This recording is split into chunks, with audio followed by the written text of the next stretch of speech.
দেখতে দেখতে কিন্তু রোজার মাস চলে এসেছে, আর আমিও কিন্তু আমার নতুন একটি রেসিপি নিয়ে এসে পড়েছি। দোকানের মতো বা বড় বড় ফ্যাক্টরির মতো টমেটোর যে সস, এটার আসল স্বাদটা আপনি কিভাবে বাসায় খুঁজে পাবেন, এটার রহস্যই কিন্তু আজকে ফাঁস করে দিব।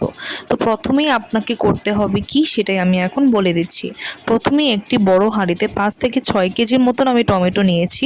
তারপর এটাকে হালকা ভালো মতো জাল দেওয়ার পর একটা পুঁটুলিতে দারচিনি, এলাচ, গোলমরিচগুলো, এগুলো ভালো মতো মশলাগুলোকে পুটুলি করে তারপর আমি হাঁড়িতে দিব, যাতে মশলাগুলো বারবার আমার তুলে ফেলতে না হয়। তারপর এটাকে আবারও আমি 10 থেকে 20 মিনিটের মতো জাল দিয়ে নিব। যখন দেখবো টমেটোটি একদম গলে গিয়েছে, তার মানে বুঝতে হবে সস তৈরির জন্য এটি পুরো পারফেক্ট। তখন আমি এটিকে ভালো মতো ছেঁকে নেব। আপনারা দেখতেই পাচ্ছেন আমার টমেটোর সসের কালারটা কত সুন্দর, আর দোকানের মতো কিন্তু একদম গাঢ় লাল হয়েছে। এখানে কিন্তু কোনো ফিল্টার ব্যবহারও করা হয়নি। তো এর আসল রহস্যই হচ্ছে কিন্তু বিটরুট। হ্যাঁ, ঠিকই শুনেছেন, বিটরুট আমরা জানি না আসলে এটা কোন জায়গায় কিভাবে ব্যবহার করতে হয়, তবে দোকানেরা কিন্তু ফুড কালারটা ব্যবহার করে থাকে। আপনি বাসায় স্বাস্থ্যসম্মত খাওয়ার জন্য কিন্তু বিটরুটটা ব্যবহার করতে পারেন, আর এই হালকা মিষ্টি স্বাদ কিন্তু টমেটোর স্বাদকে আরও দ্বিগুণ বাড়িয়ে দিবে।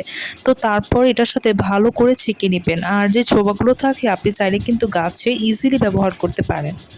তো তারপর যখন ভালো মতো এটাকে ছাঁকা হয়ে যাবে, তখন কিন্তু এটাকে আবারও পুনরায় জাল দিয়ে নিতে হবে। যত ঘন হবে তখনই বুঝবেন আপনার টমেটো সসটি পারফেক্ট হয়েছে। আর স্বাদ ও মান নিয়ন্ত্রণের জন্য অবশ্যই আজকে আমি কিছু টিপস অ্যান্ড ট্রিক্সগুলো বলে দিব। তো এই তো আমি কিন্তু চুলায় বসিয়ে দিয়েছি, আমার সম্পূর্ণ কাজগুলো রেডি হয়ে গিয়েছে। তারপর পরিমাণ মতো আমি একটু চিনিও দিয়ে দিয়েছিলাম। আর হ্যাঁ, অবশ্যই কিন্তু আপনারা তেঁতুলের কাঠটা ব্যবহার করতে ভুলবেন না, কারণ টমেটোর স্বাদের থেকে অতিরিক্ত একটু টক বাড়ানোর জন্য কিন্তু এটা দেওয়াই যেতে পারে। তারপর আসল যে রহস্য সেটা হচ্ছে সোডিয়াম বেনজোয়েট। হ্যাঁ, ঠিকই শুনেছেন, সোডিয়াম বেনজোয়েট। এটি কিন্তু আপনার 5 থেকে 6 কেজির জন্য 1.5 চামচ দিলেই যথেষ্ট, এর বেশি আর কোনো কিছু দেওয়ার প্রয়োজন নেই।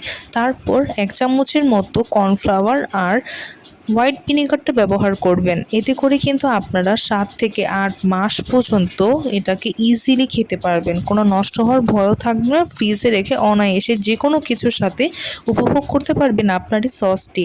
আমার কিন্তু এখনও জাল দেওয়া হয়নি, তাও আমি দেখাচ্ছি কতটা ঘন হয়েছে, কত সুন্দর ঘনত্বটা আপনারা দেখেই বুঝতে পারছেন।